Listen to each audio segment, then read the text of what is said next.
Niluluto nyo itong suka, tay? Niluluto yan. Paano niluluto yung suka? Bini-blender ko sibuyas niya, bawang.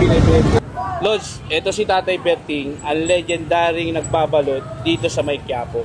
Magkano naman po yan, tay? 25 ko lang, oh. 25? Pagka gusto nyo basag, meron 20. Oh, may basag po. Wala eh. Ay, pagbasag niyo po ako. Para mga discount. Bukod po sa balot, tay, ano pa meron dyan, tay? Meron kang penoy. Minsan meron akong penoy na may sabaw, minsan wala. Yung penoy na may sabaw, yung dating gagawin balot, hindi nagkaroon ng semilya. Kaya nagka-penoy na may sabaw. Pagka bumili kayo ng balot, ang babasagin nyo, wag sa matulis dito sa malapad. Para magkamukha lang ata, tay. Hindi, ito matulis ng konti. Ito po mas matulis. Pero kung ako yung titingin, parang parehas lang sila, no? Hindi, mas matulis to. Matagal na po kayo nagtitinda, tay? Matagal na. Mga ilang taon ako? More than 45 years na, magti-50 years na.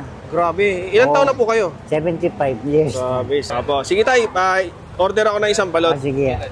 Kayo na rin po magbasag para 20 na lang po ipabayaran ko. Pad. Dito po babasagin? Sa malapad. Ayan. Andyan ang sabaw. Ayun, ang sabaw. Tama nga kay tayo. Galing.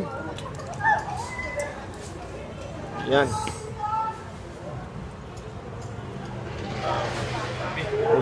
Sa mga gustong bumisita sa inyo, tay, saan naman kayo pwedeng puntahan?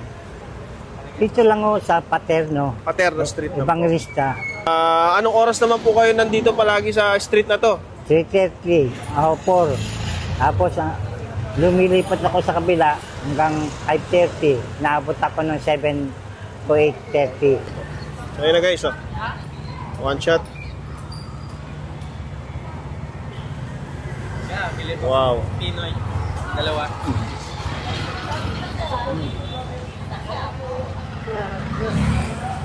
Ito yung pamuligo. Ayun guys, kung gusto nyo maka-meet si tatay, isa sa mga legendary, talagang legendary guys na mambabalot dito sa Quiapo. Try nyo siya, dito lang yan sa may Paterno. Alas 3 tayo, nandito na kayo. Alas 3:30 hanggang alas 8. Yung balot naman niya guys, syempre, usually, ganyan naman talaga yung balot. Kung gusto nyo lang siya ma-meet, makausap. Ayun. Guys, maraming salamat. Syempre, mag-enjoy na kami ng mga tropa ko. Thank you.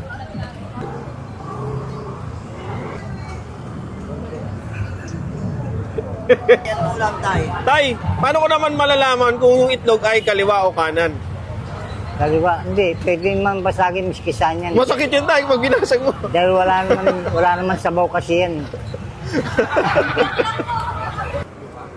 Pamapa ko kasi nga dito.